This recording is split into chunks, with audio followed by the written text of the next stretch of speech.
can't dominate this fight, it's going to say, Conor, you ain't what we thought you were. Because as you know, Andre, most of the guys from the UK, they have to come prove themselves in the United States of America or against a good American fighter. I think this fight may be happening somewhere else, but he still got to prove himself against a named American fighter. This fight going the distance. I don't see this fight going the distance. Somebody's getting knocked out, period. Somebody is about to get knocked out. You know, and I believe that the favorite should be the favorite. Should be the favorite. And that's Ryan Garcia. In that fight. Ryan Garcia, because again, I don't think Conor should be fighting at 147 anymore. But boxing pros believe Ryan Garcia has all the tools to dominate Conor Benn in a potential showdown. From his blazing hand speed and precise counterpunching to his reach and timing, experts explain why Garcia's style could overwhelm Benn and give him a clear advantage inside the ring. He's got star character and star qualities.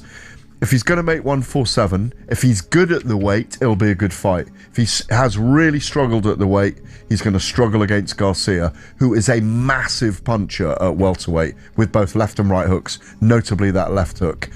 It's a dangerous fight for him. I think it'll deliver all the way to the fight, but I'm afraid I think he'll get knocked out by Ryan Garcia, unless he knocks Garcia out himself. I want to see Devin Haney in with Ryan Garcia as well in the rematch. That's a massive fight. But Conor Benn, I've said this before and I will say it again, could end up with 50, 60, 70 million in the bank and never win a world title. And that's an extraordinary thing to say, but it will make him a very successful boxer in this period. If you're Conor now, is that the fight that you go after and you take next? Yeah, because it's so big. It's a really big... At 147? Yes.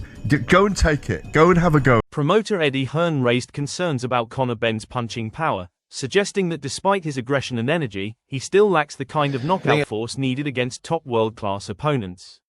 What do you think of Conor tonight? Yeah, it was what it was. I think, it was difficult because Regis couldn't really stand up. You could tell from leaving the first round his leg wasn't, but yeah, not the best, but he's had a lot to deal with and I wish him all the best. Put that down to the weight? I think he's better up at middleweight, to be honest with you. Conor? I don't think he has any power down at that weight, and I think he looked much more effective and stronger up at middleweight. Free agent now, would you take him back? Is he? Yeah, right. Paulie Malignaggi criticised the way Conor Benn's recent win has been portrayed, arguing that Regis Prograis' accomplishments were exaggerated by repeatedly labelling him a two-time world champion. According to Malignaggi, people are inflating Prograis' resume to make Benn's victory appear more impressive than it really was. Class situations and world-class fighters. He talks about Shakur Stevenson and all this other stuff. His name belongs nowhere near those guys, okay? For the fanfare, okay, I get it. People start talking about him. He's got a lot of popularity, and I understand that's going to happen. But don't start mentioning him boxing-wise with these guys. All of a sudden, right away, we start seeing tweets and Instagrams about this Shakur Stevenson fight and everybody. Shakur Stevenson would beat him with one hand. I would beat him. I would beat him right now. I would beat him, okay? Watch my fight next month on Bare Knuckle. Make up your own minds. BKB, May 16th in Manchester. I'll be there, baby. I'll be there. I'm watching you, man. I'll be watching that. Conor Benn's invited too if he wants a piece afterwards. I'm just. He's just on the Netflix broadcast. I'll beat him right now. I kid you not. Did you see that rhythm? He doesn't even know why he's jumping up and down. He's jumping up and down. He's leaping in with jabs. He doesn't even know what he's doing and why he's doing it. He's just doing it. You watch the guy fight, right? I mean, you saw the same fight. Yes. Watching, right? Paul, does he know what he's doing? I want to get your opinion. Does he know why he's doing it? I want to get your opinion on this because he's. Some critics are concerned because Conor Benn has not consistently competed at the 147-pound welterweight limit for around 4 years, raising questions about how effectively he can return to the division against elite-level opponents like Ryan Garcia. A bit of context on that. Conor Benn hasn't fought at 147 pounds flat for the last 4 years. His last fight was 150-pound catchweight against Regis Prograis. He hasn't hit 147 for 4 years. Still highly ranked with the WBC at 147 and now gets an opportunity, it seems, in September to be fighting for a world championship. Yeah, and we have to comment on that performance as the chief support for Tyson Fury and Arslanbek Makhmudov at Tottenham, whatever it was, 6-7 weeks ago, because he looked very weight drained all week as well. And like I say, he made 150 and it was really hard work. I think came in just under 150 anyway, didn't he, on the day? Yeah. And Regis Prograis is a slippery, slick southpaw at the tail end of his career, on the way down at the moment. And even though Conor Benn won handily, it was over 10 rounds, I think, wasn't it, on the night? He didn't struggle, but he didn't look full of vim and vigour. The tensile strength is there, but he didn't look like the wrecking ball that fought at middleweight against Chris Eubank Jr. in the second. Conor Benn's recent performance has sparked renewed debate about where he truly belongs among the welterweight elite. Some critics viewed the outing as underwhelming, suggesting it exposed weaknesses that could become more apparent against top-level opposition. Red flag moving forward.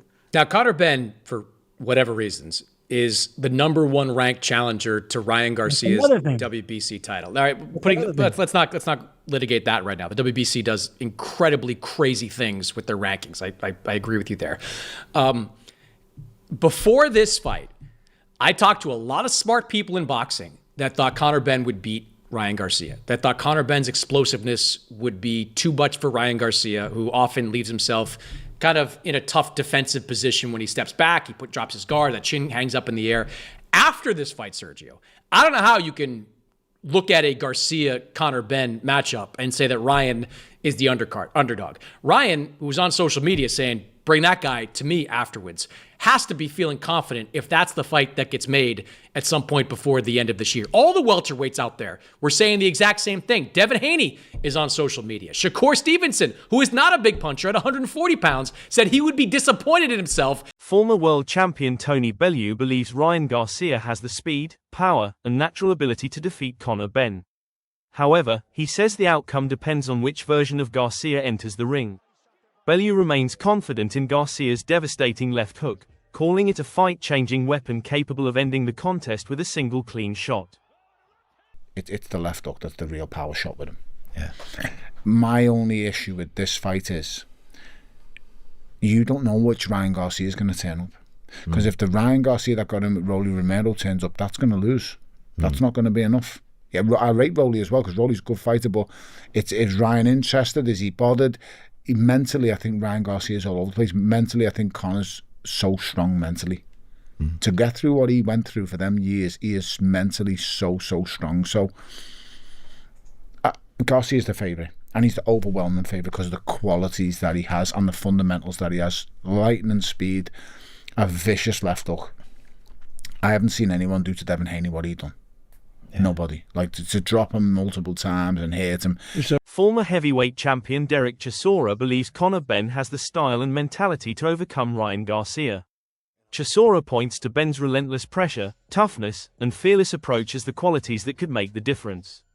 He expects Benn to attack from the opening bell, forcing a fast pace that could disrupt Garcia's rhythm, create openings, and eventually swing the fight in Benn's favor. People think that Conor has been wonderfully matched, marvelously matched, made enormous amounts of money, which no one begrudges people making money, but it's been wonderfully matched to achieve that. Ryan Garcia, whatever we may or may not think about his performance against Tank Davis, is at a level that could possibly expose Conor Benn to what people think is that he's not at this level. What's your view on that? Do you think he gets exposed in this fight, Conor? Listen, Conor is my pal, so I'm not going to sit here and try to mess up his name and that. This is a good fight for him. He's always wanted a big fight. Now he's getting it on Mexico Independence Day, I believe. So. Is that what it is? Yeah. Yeah. Yep. So Vegas, got all that backed up as well. Yeah, Vegas will be heaving. Yep. You know, he's gonna be fighting in Vegas for the first time. Oh no, second time. Because the first time was with Eddie Hearn when he was on holiday from boxing. What's your prediction for this showdown? Decision, knockout, or upset? Comment below.